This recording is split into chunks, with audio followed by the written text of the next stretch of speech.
Hello and welcome to brandtuned, Successful Brand, Successful Business, the show for entrepreneurs and brand creators where we discuss personal and business branding to give you ideas and inspiration for your own brand.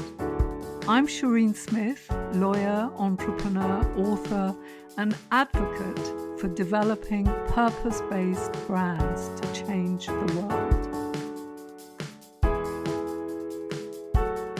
Chrissie Lightfoot is a prominent international legal figure, an entrepreneur turned solicitor, and back again as CEO of Entrepreneur Lawyer. She's written several books, including The Naked Lawyer and Tomorrow's Naked Lawyer. During her career, she has built a formidable personal brand and helped lawyers with their brands. In this episode, I'm going to be asking Chrissie to tell us how she went about doing that, as it's highly relevant in today's changing world for us all to build our personal brands rather than having faceless businesses. So I'm really happy to welcome you here today, Chrissie Lightfoot. Hello. Hi, Shireen. Really pleased to be here as well. Thank you for inviting me and happy to share. So let's start at the beginning. What was your first job? Were you already doing this branding work before you took up law as a career? How was it, your career before then? In all honesty, no. I think prior to becoming a lawyer, I was involved in a number of different industries. I was in the printing press, the digital printing area. I was in the leisure industry, working in a country club. I've worked in the leisure industry, in a health club. What I would say, though, is, prior to becoming a lawyer, in all of those industries, and when I was doing consultancy even, my forte tended to fall on the side of marketing and branding. It was just a natural skill set and understanding. So I was naturally working in the innovation of marketing and using new ways. For example, with the internet and even using email, the massive email that people started to go online to start marketing and selling. I had an internet business around 2000. So, I was always experimenting with new ways and innovative ways of marketing. And that invariably included branding and PR as well. So how to get clients, how to keep clients, and all the rest of it. So the progression of that, naturally, once I trained to become a solicitor, I was using the skills where I'd been successful in different roles in other industries and brought those into my role as a trainee solicitor that helped support the law firm I was currently with at that time. Why did you choose to qualify as a lawyer? I think I'd come to a point in my life where, as a businesswoman, I had experienced roles in operations and marketing and sales, HR, even accountancy. Strategy was a big one. And I noticed that in all of my roles and the businesses I'd been involved in up until my mid-30s, before I did train to become a lawyer, were law was an integral part of being in business. And I always wanted to have an understanding of, in business, the legal aspect was fundamental to helping the company succeed in lots of ways, obviously regarding employees and employer, legal issues. Obviously, IP was a big issue, how to protect and exploit intellectual property in your business. And then the basic company law, corporate law, statutory things you have to do in a business and how you run your company and corporate governance and all the rest of it. And I actually found I had a keen interest in understanding more about that. So I decided, just a change of journey, really, in my mid-30s. I thought, actually, maybe it's the right time now for me to study law and understand, so I can actually use all of those skill sets. As I matured further and went into business again, I always envisioned I would go back into business. I didn't really know what my route was going to be as a traditional lawyer, let's call it that. But I did want to really get under the hood of a law firm and understand from a lawyer's side why they went about doing things the way they did when they were advising businesses, which at that point in time I felt there was a huge gap in the market that a lot of businesses in the UK were underserved or neglected by, the lawyers, the traditional setup of law firms back in that point in time.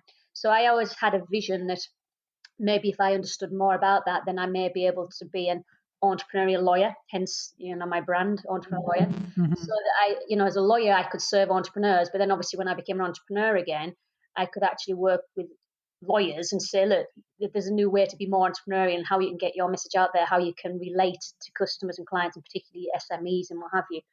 So I did have a kind of idea of what I wanted to do once I had studied the law and become a solicitor, but I was unsure as to how that was going to pan out. I just wanted to have lots of options. How did the decision to write Naked Lawyer come about?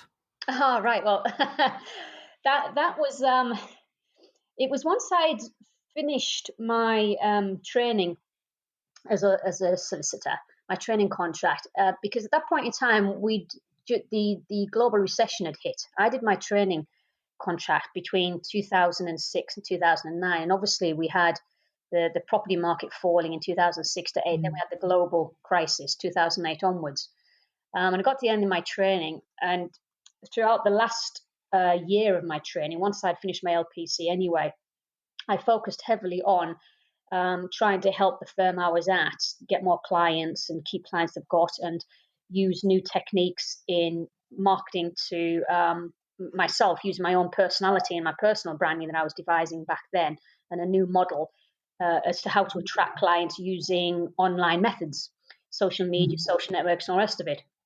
So I'd actually achieved something that was quite unique at that point in time, where I was using my personal brand in the marketplace, online and offline, which was successful in attracting new clients to the law firm I was working with. And then when I got to the end of my training, I decided that for my future, what was best was I could see there was a huge gap in the marketplace, that there was a real need for lawyers to understand how to market, brand, and sell themselves, so they could do a similar model that I'd actually proven whilst I was in the law firm. And I could see it was a much needed process, because at that point in time, obviously with the global recession, then although they'd battened down the hatches and slashed marketing budgets and innovation budgets, and wanted to slash costs and really just try and keep lean and muddle through a very difficult financial period. As I came at the end of my training contract and then branched out on my own with my new company, which was all about helping support lawyers and barristers, solicitors, students think about new ways and innovative ways of actually attracting clients and keeping them in this new digital age that was obviously on the horizon. So it was a natural progression, and I thought, well, how is the best way to go about getting my message out, of what I did and how I did it? And then the idea of the book, that was it. And because obviously a book will reach many people very quickly once it's written, and it's just a case of obviously marketing it and getting it out there. And then using the book really as a launch pad to then actually work and consult more closely with those innovative lawyers who could see that this is a new and better way to actually relate to clients and to keep clients. So that was it, really. So how did you use your personal brand to attract clients, both online and offline, before you wrote the book? It was a sales process that I'd learned when I was in the health club industry. I have actually documented it in full in The Naked Lawyer. It's 10 steps. It's a sales process, really, which does start with really knowing yourself. Personal brand begins with being, authentically yourself. But a lot of people really struggle with the work that I've put into chapter 2 for, if you're a reader, to actually work through chapter 2. That is a really chunky chapter that really gets under the skin of the reader to really think about themselves and think about what are their strengths, what are the opportunities, forget about the weaknesses and the threats, but really to work on themselves as an individual. And from that, once really identified who they are, what's their real passion, what is it they really want to focus on, then you can get into the nuts and bolts of really finding out what is going to be your niche. So, you really have to find a niche of the niche of a niche, even in order to stand out, to be a big fish in a small pond rather than be a small fish amongst 7 billion people kind of thing. So moving from, knowing yourself to having a niche, once you've got that, then you can start devising that personal brand. So that's really how your ideal client is going to connect with you and resonate with you, and the kind of messaging that you want to reach out to them. So you don't have to actually push stuff to them. They will naturally come to you. So that's about how you then use your strapline personal brand, let's call it that, online to attract your ideal client that starts to come to you. And from that, your personal brand is really a resonance of your ultimate connection with your client, if that makes sense. So, moving from, your authentic self to finding that niche, to developing your personal brand, to finding that space online that hasn't been occupied, that sits with your personal brand. So entrepreneur lawyer, Chrissie Lightfoot, the entrepreneur lawyer, for example, if you did a search in Google for the words entrepreneur and lawyer together, or two separate words together, back in 2007, 2008, it didn't even come up on Google. So you never found it. So I mean, it was a complete free space. So I thought, well, Wow. that's a market that you can create, because there's entrepreneurs out there looking for lawyers. So you can actually start to actually create the market. So whereas now, if you do a search for entrepreneur lawyer, you'll find pages deep in Google where you've got those kind of terms. So it's about trying to think smartly about how to position yourself so that you can be unique in a space. And then what you do then is actually, or what I did was, you create some content in authoritative sources, so some of the key magazines or the key e-zines, and obviously the mainstream press if you can, because you're not talking about yourself, you're really talking about the successes and how you've helped other people or helped clients. So people are interested in the story of you, but they're also interested in the success stories of how you've helped people. So going from getting the book out there to helping the lawyers, to then putting a lot more content on LinkedIn and Twitter in particular. Then obviously there was a natural crescendo of activity. And then obviously with the book being out there, I was asked to go and speak all around the world, different countries where there was a real appetite and interest that lawyers or associations were keen to hear about this new way or improved way of how we could use digital media basically to help the lawyers actually make that step to relate with their clients in a way that is the way of the world right now as well. Sure, yes. And so what sort of clients were you attracting? A whole range, actually, Shireen. It was really interesting. I mean, I was quite surprised. From day one, once the book was out there, I think it was launched end of November, early December 2010, and in the run up to that, I did actually put chapter 1 out for free about 6 months prior to the actual launch of the book, simply to whet the appetite and to get a feel from readers that they liked the tone and the feel of it and where it was headed. So there was an expectation in the marketplace as to what The Naked Lawyer was going to be. And so once it was actually out there and available, I got asked by ALPMA, which is the Australian Legal Practice Management Association, to keynote in their major conference that coming year. That would have been 2011. So I was straight out the trap. So quite surprised that jettisoned straight into a high level leading event over in Australia, and then from that I got asked to speak in New Zealand, and then places in Europe and South America and Scandinavia. So over the following 3 or 4 years from The Naked Lawyer, and it's still being bought now. I mean, it's 10 years now, because it's actually just as relevant now as it was then, and if not more, because the reason for The Naked Lawyer was it's all about the soft skills that lawyers will need, because in later years, i.e. now, a lot of technology will start to do what lawyers do. Therefore, the skill sets that the technology can't do is that soft skills, empathy, creativity kind of stuff that humans are really good at. So I was really quite surprised. And so the range, once I, started to generate some speaking gigs, those speaking gigs were with large associations, legal associations, where there were law events or barristers' chambers events, or even just digital events or business events, public events where people wanted to understand about the legal sector and what was happening there. So it was a whole range, and technology. From about 2014, 2015, I was being asked to go and speak at more technology-related events where some of their clients were lawyers, law firms, or GCs and corporates, because I'd worked with GCs and corporates.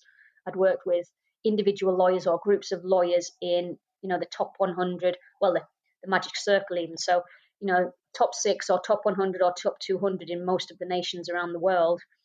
But also I've worked with individuals, so qualified solicitors and barristers of all ages and all stages of their career. So whether they're newly qualified or associates or partners, or those who are looking for retirement even, because they were then thinking about their own personal brands as to where they're headed next to get some NED roles or that kind of thing. So it's how to actually be seen and how to position themselves. So taking their expertise and getting the message out there as to what is their forte. So I've been blessed in working with a range of people. I've obviously worked with the universities and the colleges of law as well. I've worked behind the scenes with the establishment in various matters as well, working on things to think about the future, because obviously wearing my legal futurist hat, you've got to think about the regulatory framework and the environment that we're in now and where we're headed as well. Because obviously with the idea of Robot Lawyer Lisa, that came about with having worked with lawyers and barristers and seeing where there was barriers and resistance to embrace technology. So, moving on to how the idea of Robot Lawyer Lisa came about, that was very much the stepping in from working with technology companies. So I was a consultant and working with the legal tech companies that wanted to convince lawyers and law firms that should be embracing legal tech and law tech. Law tech is in allowing consumers and businesses to self-serve, self-help, DIY legal service, basically, because there's a big neglected market. So I've worked on, let's call it, both sides. I've kind of been the human interface between the legal sector and the technology companies and businesses, with a foot in both camps, where basically bringing relationships between the two together, so that we're moving on into the digital age and the age of AI and robotics and what have you, so that humans and machines can work together to better serve their clients. We'll take a short break at this point, as I'd like to mention the brand-tuned series of webinars which support founders to think through their brand, taking IP into account at the right time, which is before you make firm decisions about what to create. Just visit brandtuned.com and the webinars are referenced right there on the homepage. Okay, back to the podcast now. Have you helped lawyers, I'm sure you must have, who have more ordinary commoditized kind of skills to be more distinctive and to develop their personal brands? And if so, how have you helped them to do that? Yes, of course. The early days in 2010, immediately once the book was out there, up until, I still do, so over the last 10 years, but very much from 2010 to about 2016, the majority of my time was working directly with individual lawyers or groups of lawyers in law firms.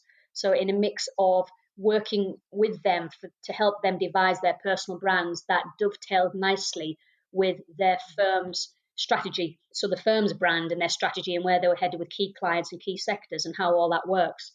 So I was directly working with them in a strategic capacity as well as a hands-on, helping identify what would be their niche and their personal brand. And then obviously even supporting in the content and the messaging that's going out there and helping raise their profile. So their brand profile, their brand awareness and what have you. Sometimes writing content on their behalf in a ghosting capacity as well. So, that is something that I did a lot of in 2010-16.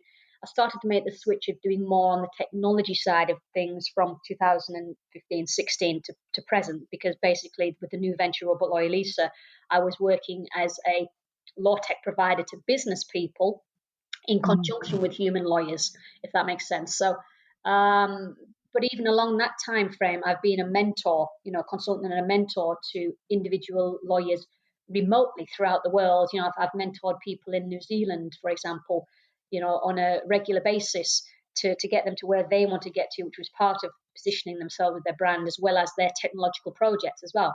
So it's kind of been a mixed bag of mentorship, consultancy, content creation, personal brand and marketing, helping them develop that, as well as actively doing some of that on their behalf to help raise their profile so that other potential clients are aware of these lawyers that are actually, let's say, putting their heads above the ground and putting themselves out there, and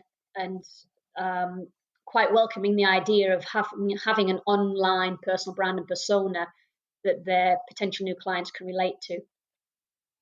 So brand is very poorly understood in my experience. Most people think it's a logo. Do you actually do workshops to help people to understand what it actually is as a business tool? Yes, yeah, I focus very much on the personal brand and how that dovetails nicely into the company brand that they're working within that umbrella, if that makes sense. And that's absolutely critical and crucial as well, because there has to be a synergy between the two. Yeah. So I think the best example I can give is I talk about a brand trio, actually, so that you're going to be successful in how you go about relating with existing clients as well as new clients.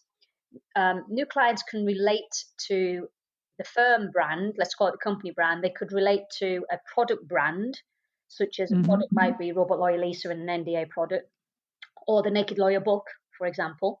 And then there's you, the personal brand. So people either remember you, the person, or the product related to a company, or you, the person, or the actual company. And a good example of that is a lot of corporates or blue chip companies will probably know of the main magic circle firms here in the UK. If they pick up the FT or the Times or Guardian or whatever, the Telegraph, if they see Clifford Chance or Allen and Overy or Slaughter and May bandied around, they'll recognise that law firm has a strong brand, and those firms are known for X, Y, and Z. Other, the vast majority of the public won't have a clue, because they won't be reading those kind of broadsheet papers or media, and don't really know or care about a law firm brand. They're not interested, but they will have seen some lawyer online on LinkedIn or whatever, and they've got to know the person. So there's a strong personal brand there because there's a presence, a personal presence. Or some people might have had a third-party recommendation when they're playing on Facebook one day and seen somebody recommend a book that they were reading, such as The Naked Lawyer. And they won't have heard of Chrissie Lightfoot, the Entrepreneur Lawyer, or Entrepreneur Lawyer Limited, but they'll have remembered the name of the book. So when you say, have you heard of such and such? You say, no, I haven't got a clue. What's Entrepreneur Lawyer? But if you say, well, have you heard of The Naked Lawyer? You say, oh, yeah, I've heard of The Naked Lawyer, that kind of thing. So I think that the most powerful way to actually get a brand out there, it has to be a brand triage. It has to be a really strong personal brand, such as Chrissie Lightfoot, the Entrepreneur Lawyer, or Gary Asim, the Image Lawyer, or there's lots of other examples out there. I think my good friend over in America, Mitch Jackson, he was known as Streaming Lawyer because he does a lot of law podcasts and video examples, that kind of thing. So a strong personal brand together with a strong product brand to hang your hat on as well. And then it's all about the company brand. You build a company brand as a result of having a strong personal brand and a strong product brand. And that's how I was successful in actually, starting with, Chrissie Lightfoot, the Entrepreneur Lawyer, getting my name and profile out there is how I was helping clients at that point in time. And then I produced the book. So the Naked Lawyer book was the product brand. And then only at that point was obviously I had a company called Entrepreneur Lawyer that people would start to connect all three. So it meant that I had a much bigger reach or depth of reach, and more people who would understand the person, the product, and the company, and therefore you would be found online or offline. Because if people were talking as third-party ambassadors, if you've got three prongs where new clients can reach you, it's better than just having one. So I think the point I'm trying to make is, if you just have a company brand, a firm brand, it's not enough. Not nowadays. It really is so important that it's you as the individual are representing that company as an ambassador of the company you work in or with or for. And that's part of it. And then if you've got a strong product, that is what your customers and clients actually want to buy from you. So, how you're promoting that and getting the message out about your product or your service is really key and vital as well. Yeah, so presumably you don't have a big team behind you, and it's a business that's more a lifestyle business that you're not intending to sell one day. Is that right? Correct. Yes. I mean, Yeah. Entrepreneur Lawyer, my company, is very much a solo consultancy where I have experts that I work with on projects. So, yes, it's very much my own company as a solo practice, but I actively work with all the time other experts to deliver projects that will require different expertise. Basically, how do you spend your time nowadays working in terms of robot lawyer Lisa and doing this sort of consultancy or speaking about naked lawyer related work? Yeah, it's a mix of the two at the moment, because obviously Robot Lawyer Lisa has been running for 3 years now. That does have a team of people that I Hmm. manage that are all remote workers. So I spend half my time on that and half my time on Entrepreneur Lawyer. So my speaking and consultancy and mentoring and writing is half my time. The other half is working in and on Robot Lawyer Lisa. It's still very much a startup. We've achieved great things. It's obviously a hugely challenging time right now. Yeah. COVID-19, as you can probably appreciate.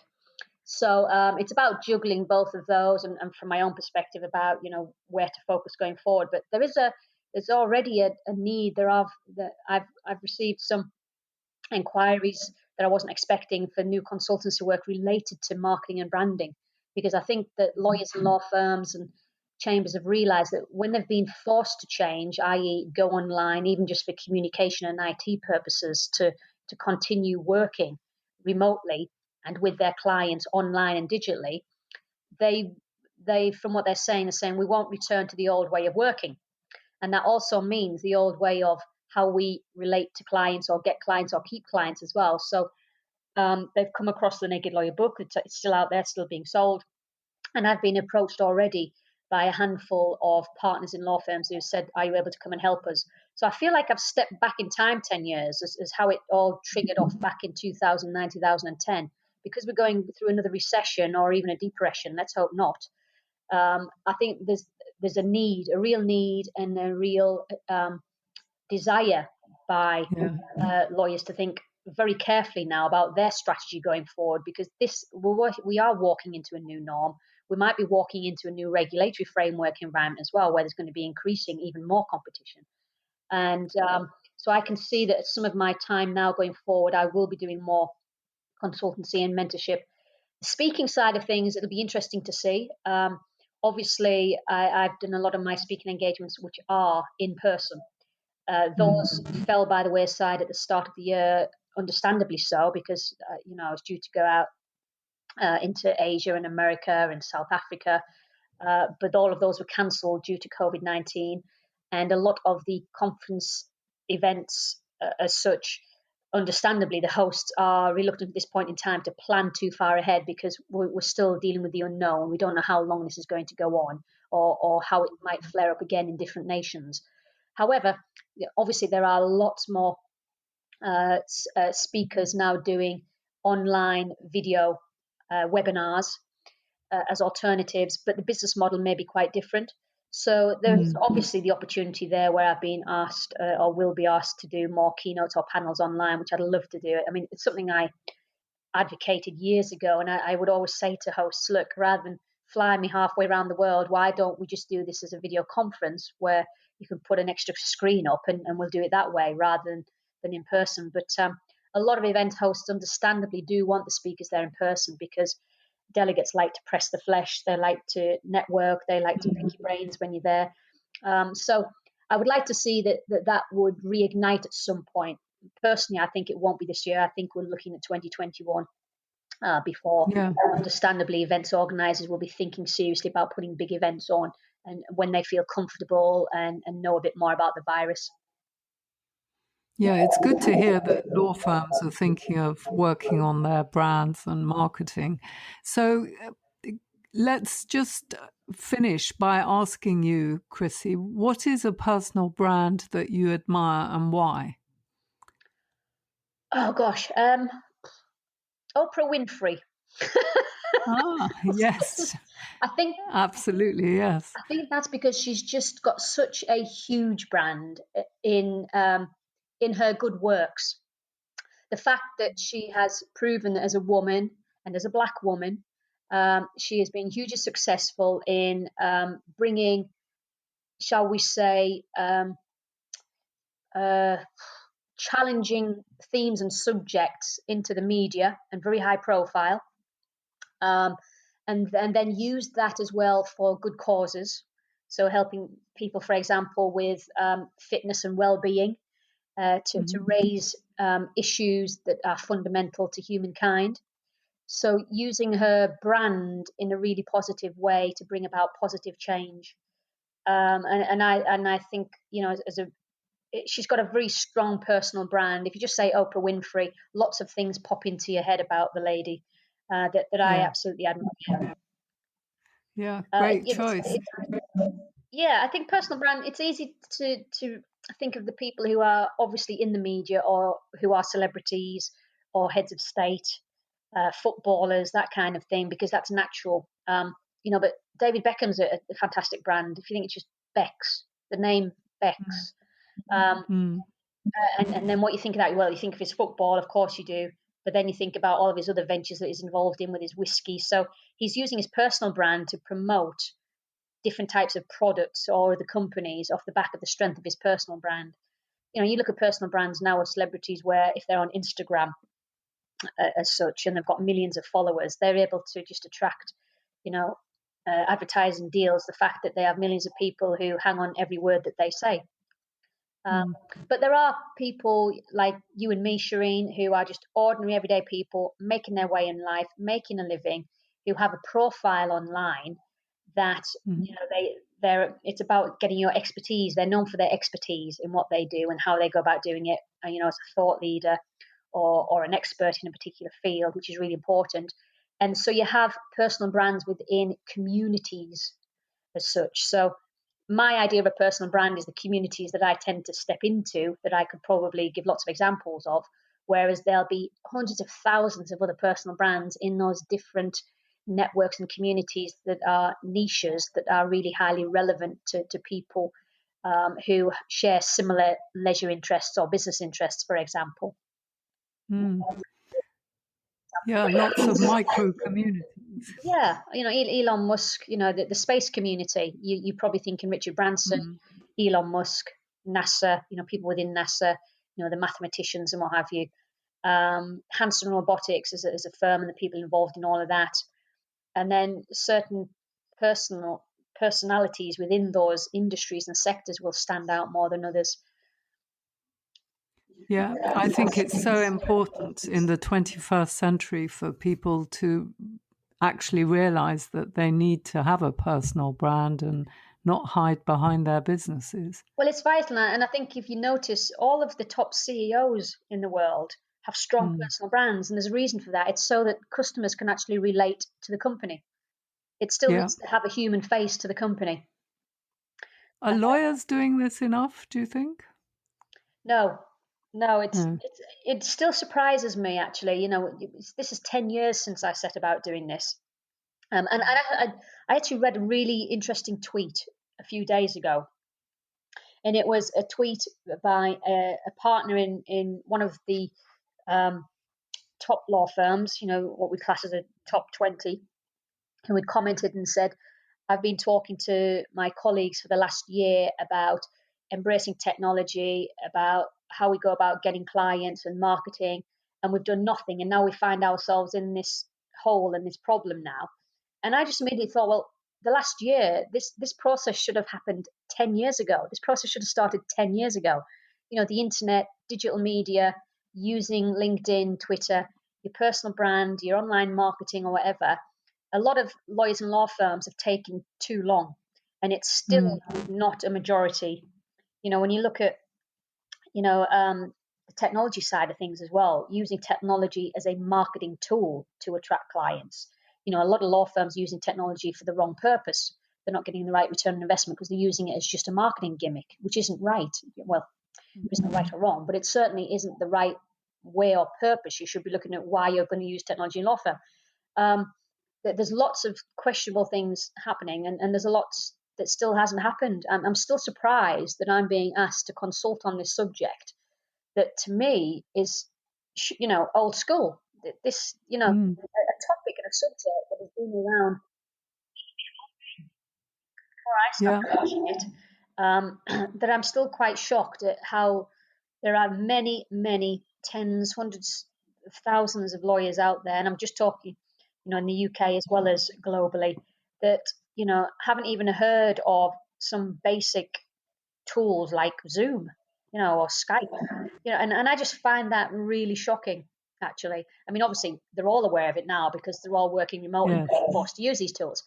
But, imagine if that could be the same about, do you really understand the importance of personal brand together with a product brand, together with a firm brand? This message has been out there, maybe not all joined up. I mean, I did that for a purpose because I know it's really powerful. But there's certainly lots of other brilliant brand strategists out there who talk about how to devise a personal brand. And then separately, there's brand strategists all about company brand. And then there's obviously other brand strategists about product or service brand.